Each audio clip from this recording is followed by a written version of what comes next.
A Kel-Tec Su22. First of all, I'm going to say that I'm having to use my iPhone 4 since my camera's broke. I'm having to use my iPhone 4 to videotape this, and because I couldn't wait to get a new camera, so I'm just using my phone. So just bear with me with the shakiness and anyways, let's start. Whenever I first got the gun, and the main thing I thought about before I got it was I was watching Nothing Fancy's videos, and he was talking about the Kel-Tec Su22 and the Charlie model mainly, and I agree with him about the Charlie model. I like it. I've shot it before. I've had a friend that has it, and I'm going to get one. That'll be my next gun after a while. I'll get it. But the main reason I got the 22 first is because anything I can put on there, you can transfer it to the Su22. I don't know about the muzzle brake or the muzzle flash. I don't know about that. I know that the scope and all that and the pistol grip you can put on there, and that's the main reason I got the 22 is because I can go hunt squirrel and rabbit and not have the .223 caliber, and because 223 and a rabbit or a squirrel, I just don't need that much power to kill it. I just want to use a 22. But whenever I first got it, it came with the stock you see here, and I have the 26 round magazine in it. But I mean, it could probably see how loose it is. It's hung by that little pin right there, and it goes there too. It pokes and it hits the ridge. You see that ridge?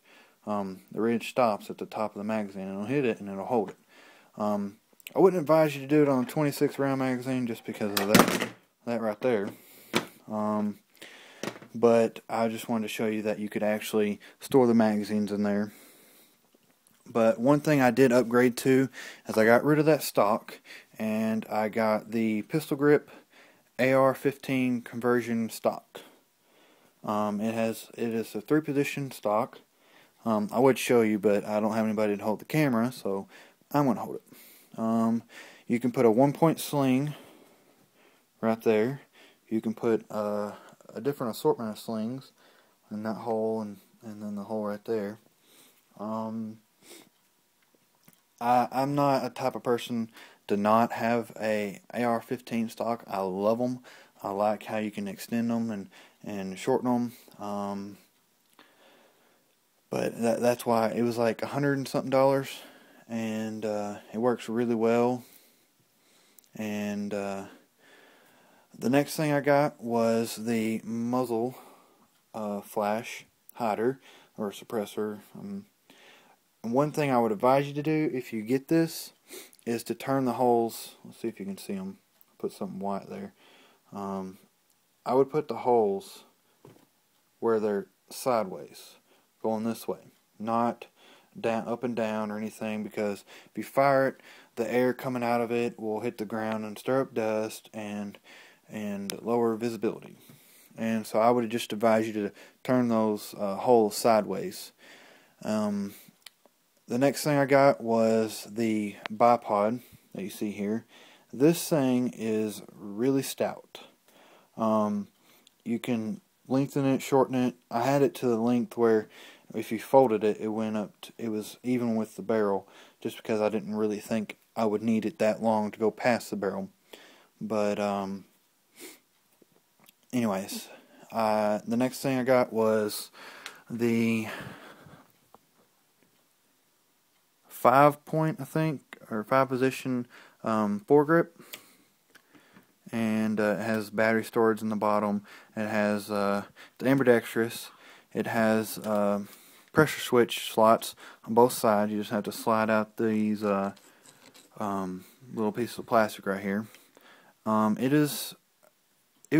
like this. I mean, I didn't know if I'd like it. I wanted the bipod foregrip combo, but I've heard that they are having a lawsuit or something, and there's none on the market that I could find. So I just went ahead and bought the bipod and the grip. One thing I plan on buying is the barrel clamp with a Picatinny rail so I can put a light on it. Just because whenever I'm just getting everything before I get the SU16, and so I can just transfer all this on there and be ready to go. One thing I have had a problem with is this right here. You can't really, let's see. You can see how tight of a fit it is. My hand's resting up against the bipod. I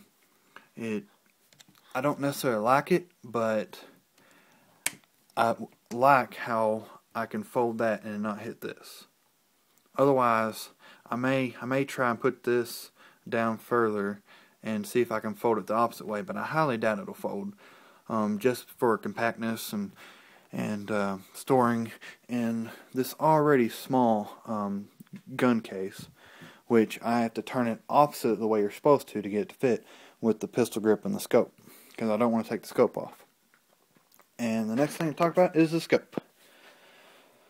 I originally had a red dot, didn't like it too much. The scope, let's see, there you go. It's cross-haired, and it has the yellow lens, like it said on the box, and it's got, where'd it go? There. It's got the 7 intensity red lines. That's the brightest, and I like that, how bright it is. I mean, it lights up. It's got a really good zoom on it. You can't really tell if I was to zoom in. I'll show you what it does. That's me zooming in. It just makes the hole smaller for you to look through. But the zoom, it's a pretty nice scope for, I think, $80. It's not a bad scope.